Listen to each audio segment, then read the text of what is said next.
നമസ്കാരം കുഞ്ഞുങ്ങളെ. താളുകൾക്കിടയിൽ ഒരു മയിൽപ്പീലി എന്ന ചെറുകഥ നിങ്ങളെല്ലാവരും കേട്ടോ?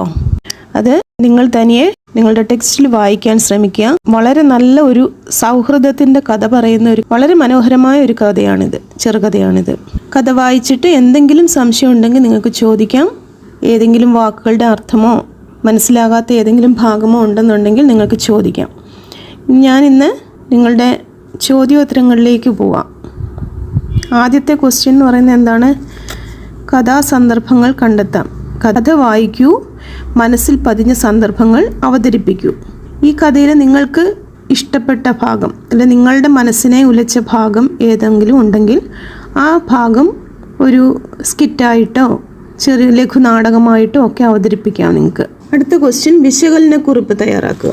എൻ്റെ വിടർന്ന കണ്ണുകളിലേക്ക് നോക്കി മയിൽപ്പീലി കണ്ണുകൾ പോലെ ഉണ്ട് എന്ന് ഇടയ്ക്കെല്ലാം നീലകണ്ഠൻ പറയുമ്പോൾ എൻ്റെ എല്ലാ വേദനകളും ഞാൻ മറന്നുപോയി. ഈ വാക്യം വിശകലനം ചെയ്ത് കുറിപ്പ് തയ്യാറാക്കുക. നിത്യരോഗിയായ അനുതാര എന്ന പെൺകുട്ടിക്ക് രോഗവും ചികിത്സയും കാരണം കൃത്യമായിട്ട് സ്കൂളിൽ വരാൻ കഴിഞ്ഞിരുന്നില്ല. ആശുപത്രി വാസം കഴിഞ്ഞിട്ടുള്ള ഇടവേളകളിൽ മാത്രമാണ് അനുതാര സ്കൂളിൽ വന്നിട്ടുള്ളത്. അതുകൊണ്ട് തന്നെ അവൾക്ക് അധികം സുഹൃത്തുക്കളൊന്നും സ്കൂളിൽ ഉണ്ടായിരുന്നില്ല. എന്നാൽ അവളെ ഓർത്തിരുന്ന, അവളുടെ വരവൊന്നും കാത്തിരുന്നത് ആരാണ്? നീലകണ്ഠൻ മാത്രമാണ്. അവൻ അവളെ ഒരു രോഗിയായിട്ട് കാണുന്നുമില്ല. അവളെ സന്തോഷിപ്പിക്കാൻ അവൻ പരിശ്രമിച്ചുകൊണ്ടേയിരുന്നു. അവൻ അവളുടെ കണ്ണുകളുടെ ഭംഗിയെക്കുറിച്ചും അവൾ വരയ്ക്കുന്ന ചിത്രങ്ങളെക്കുറിച്ചും ഒക്കെ പ്രശംസിച്ചുകൊണ്ട് ഇരുന്നു. അപ്പോൾ അനുതാര അവളുടെ വേദനകളും അവശതകളും ഒക്കെ മറന്നു പോകുന്നു. അവൾക്ക് നീലകണ്ഠൻ്റെ സൗഹൃദം ഒരു ആശ്വാസമായിരുന്നു. നല്ല സൗഹൃദങ്ങൾ ഓരോരുത്തരുടെയും ജീവിതത്തിൽ വളരെയേറെ മാറ്റങ്ങൾ സൃഷ്ടിക്കുന്നുണ്ട്. ഒരു വ്യക്തിയുടെ ഏത് സാഹചര്യത്തിലും കൂടെ നിൽക്കുന്നത് സുഹൃത്തുക്കളാണ്. ഒരാളുടെ ഉയർച്ചയിലും താഴ്ചയിലും സന്തോഷത്തിലും സങ്കടത്തിലും എല്ലാം അവർ കൂടെ കാണും. അങ്ങനെ ഒരു സൗഹൃദമാണ് നമുക്ക് ഈ ഭാഗത്ത് കാണാൻ സാധിക്കുന്നത്. അടുത്ത ക്വസ്റ്റ്യൻ, പ്രയോഗഭംഗി. മന്ദാരപ്പൂ പോലെ, പെരുമഴയത്തെ ഒരു തുള്ളി പോലെ.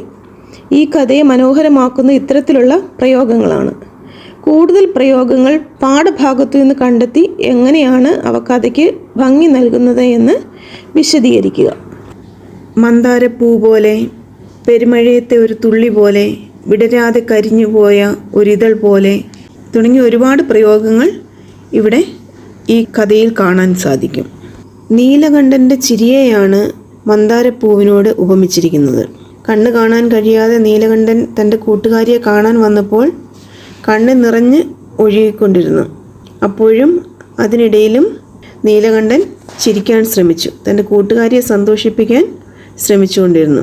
അപ്പോഴുള്ള നീലകണ്ഠൻ്റെ ചിരിയെയാണ് കഥാകാരി മന്ദാരപ്പൂ പോലെ എന്ന് വിശേഷിപ്പിച്ചത്.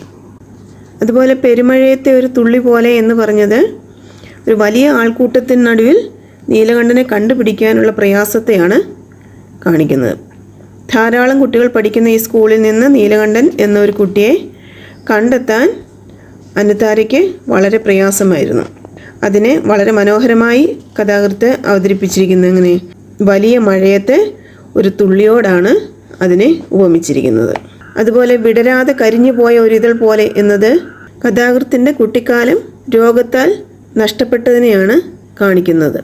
സ്കൂളിൽ മറ്റു കുട്ടികളോടൊപ്പം കളിച്ച് നടക്കേണ്ട പ്രായത്തിൽ തനിക്കുണ്ടായ രോഗത്തിൻ്റെ ബുദ്ധിമുട്ട് കൊണ്ട് ആശുപത്രിയിൽ കഴിഞ്ഞുകൂടേണ്ടി വന്ന ഒരു കാലം. അതിനെ കഥാകൃത്ത് വിടരാതെ കരിഞ്ഞു പോയ ഒരിതൾ പോലെയെന്ന് വിശേഷിപ്പിച്ചിരിക്കുന്നു.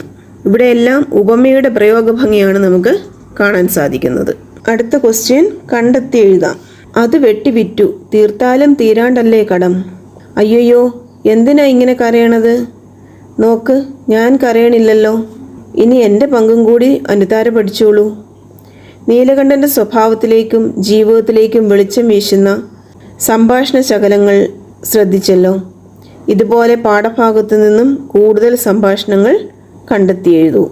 ആശുപത്രിവാസം കഴിഞ്ഞ് അനുതാര സ്കൂളിലേക്ക് വരുമ്പോൾ അനുതാര എന്ന് വരുമെന്ന് എനിക്കറിയായിരുന്നല്ലോ എന്നുള്ള നീലകണ്ഠൻ്റെ വാക്കുകളും, ചിത്രം വരച്ചു കൊടുക്കുമ്പോൾ ആ ചിത്രങ്ങളെ പുകഴ്ത്തിക്കൊണ്ടുള്ള നീലകണ്ഠൻ്റെ വാക്കുകളും ഒക്കെ അതിനുദാഹരണമാണ്. നിങ്ങൾക്ക് തന്നെ അത് കണ്ടുപിടിച്ച് എഴുതാവുന്നതേ ഉള്ളൂ. ഓക്കെ. അടുത്ത ക്വസ്റ്റ്യൻ, കഥ തുടരാം. ഇനി എൻ്റെ പങ്കും കൂടി അനുതാര പഠിച്ചോളൂ എന്ന് ഒരു വലിയ തമാശ പോലെ പറഞ്ഞ് ഈറനായ ഒരു പൊട്ടിച്ചിരി ഉതിർത്ത് നീലകണ്ഠൻ നടന്നു നീങ്ങി. നീലകണ്ഠന് പിന്നീട് എന്ത് സംഭവിച്ചിരിക്കാം? തുടർന്നുള്ള കഥാഭാഗങ്ങൾ കഥ, കവിത, ചിത്രം, ലഘുനാടകം എന്നീ വ്യത്യസ്ത രൂപങ്ങളിൽ ആവിഷ്കരിക്കൂ. രചനകൾക്ക് ഉചിതമായ തലക്കെട്ടും നൽകൂ. ഈ കഥയുടെ ബാക്കി ഭാഗം നിങ്ങൾക്ക് എങ്ങനെ കാണാനാണ് ഇഷ്ടമുണ്ടാവുക? അതനുസരിച്ച് നിങ്ങൾ തന്നെ ഇതിൻ്റെ ബാക്കി ഭാഗം ഒന്ന് എഴുതി നോക്കൂ. നീലകണ്ഠന് എന്ത് സംഭവിച്ചിരിക്കും? രോഗമൊക്കെ മാറി തിരികെ വരുമോ? നീലകണ്ഠൻ പിന്നീട് തൻ്റെ കൂട്ടുകാരി അനിതാരയെ കാണാൻ എത്തുമോ എന്നൊക്കെ നിങ്ങൾ തന്നെ ഒന്ന് സങ്കല്പിച്ച് നിങ്ങളുടെ ഇഷ്ടത്തിന് ആ ഒരു കഥയൊന്ന് എഴുതി നോക്കൂ. അങ്ങനെ നിങ്ങളുടെ ഭാവനകൾക്കനുസരിച്ച് അതിൻ്റെ ബാക്കി ഭാഗം ഒന്ന് പൂർത്തീകരിക്കാൻ ശ്രമിക്കാം. അടുത്ത ക്വസ്റ്റ്യൻ, ഓർമ്മകൾ പങ്കുവയ്ക്കാം. 2 കുട്ടികളുടെ സ്കൂൾ കാലത്തെ സൗഹൃദമാണ് താളുകൾക്കിടയിൽ ഒരു മയിൽപ്പീലി എന്ന കഥ. ഇത്തരം അനുഭവങ്ങൾ നിങ്ങൾക്കും ഉണ്ടാവില്ലേ? ഈ കഥയിലെ സുഹൃത്ത് ബന്ധം പോലെ നിങ്ങളുടെ ഒരു സ്കൂൾ അനുഭവം എഴുതി ക്ലാസ്സിൽ പങ്കുവയ്ക്കൂ. നിങ്ങളുടെ സുഹൃത്ത് ബന്ധത്തെപ്പറ്റി നിങ്ങൾക്ക് തന്നെ ഒരു കഥ എഴുതാം. നിങ്ങളുടെ ഏറ്റവും അടുത്ത സുഹൃത്തിനെക്കുറിച്ച്, നിങ്ങളുടെ സുഹൃത്ത് ബന്ധത്തെക്കുറിച്ച് നിങ്ങൾക്കൊരു കഥ എഴുതി തയ്യാറാക്കി അവതരിപ്പിക്കാം. ഓക്കെ, ഇത്രയുമാണ് നിങ്ങൾക്ക് ഈ പാഠത്തിൽ പഠിക്കാനുള്ളത്. കഥ നന്നായിട്ട് വായിക്കുക, നന്നായിട്ട് പഠിക്കുക. നമുക്കിനി അടുത്ത ക്ലാസ്സിൽ കാണാം.